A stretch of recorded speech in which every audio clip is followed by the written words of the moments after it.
Suella Braverman, firstly, congratulations. Coming 6th, it's no mean feat in the big array of candidates that are there. And now you have the unenviable title of Kingmaker. What are your thoughts at this stage in the race? No pressure.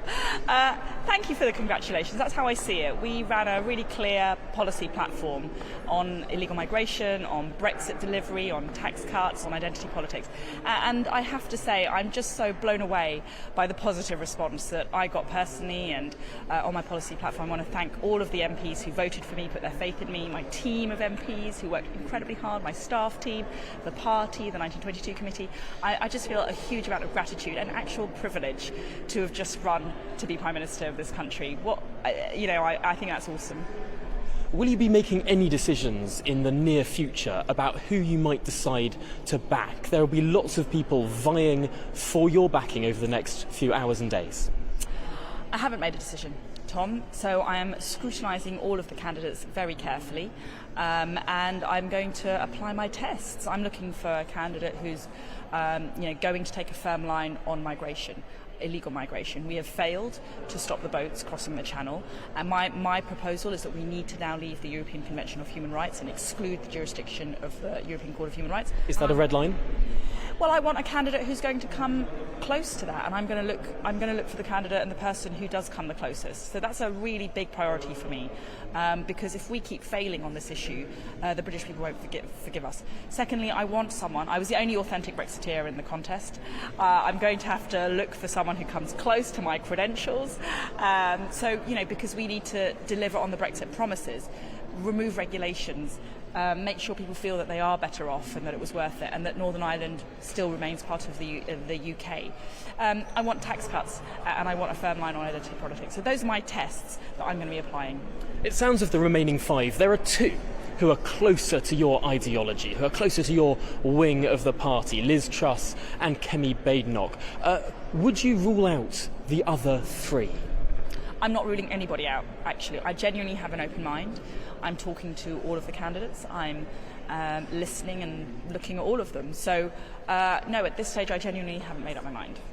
You've been pretty critical in the past of the former Chancellor Rishi Sunak and his record of the economy. You have said about how you've spoken out internally, of course, in government about the high tax burden this country is suffering beneath. Would it seem wrong? Would it seem like you're going back on your word were you to then go and join Rishi Sunak's campaign?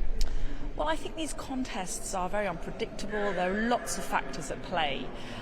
So policy is a very important factor, but your personal relationships with people are also really important. A lot of people have voted for their friends in this context, and sometimes I've been really astonished by some of the alliances that we've seen. They may disagree on policy in very kind of vivid ways, but they're actually supporting each other. So I think there are lots of factors. I'm going to have to weigh up all the pros and cons. It's not easy. I thought that I was the best candidate. I'm clearly not. I need to find someone who will be.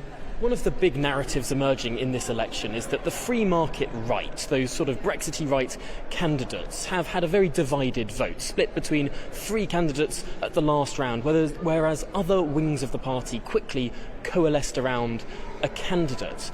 Is it your view that there needs to be one candidate that everyone coalesces around, and potentially more candidates need to drop out before the next round? Well, I think I hear that point of view. I mean, people were telling me to drop out. And as a candidate, I really think that it really has to be the decision of the candidate themselves. We have a competitive process for a reason. We have a contest. And I think that it's important to honour the process of that contest and allow a full airing of views. And I actually personally don't think people should try and game it or play the system and drop out prematurely. I actually think it's helpful for members and those deciding to have the fullest possible opportunity for scrutiny. Do you think that members would get a fair crack of the whip, a fair spread of ideological debate, if the final 2 candidates were Rishi Sunak and Penny Mordaunt? Well, I would describe Penny as on the left of the party, and I mean, members do deserve a genuine choice. And I think it would be really important for someone who's, and I would describe Rishi to be on the left of the party as well. So I think it would be helpful for members to have a genuine choice, someone from the left and from the right. And just finally in this conversation, the Prime Minister Boris Johnson, it's his last week in Parliament next week as Prime Minister. The government has tabled a confidence motion in itself for Monday. The Prime Minister will be leading that debate. Do you intend to speak in that confidence motion, and do you think some of the leadership candidates might be trying to fluff their feathers in that debate as well? Well, I won't speak because I'm a member of the government, so I don't have the right to speak, but I will definitely be voting with the government. I do have confidence in Boris Johnson. I've been a big supporter of his for his whole political career, and he's been a formidable Prime Minister in what he's achieved and navigated through. And you know, he continues to enjoy my confidence. Suella Braverman, thank you very much.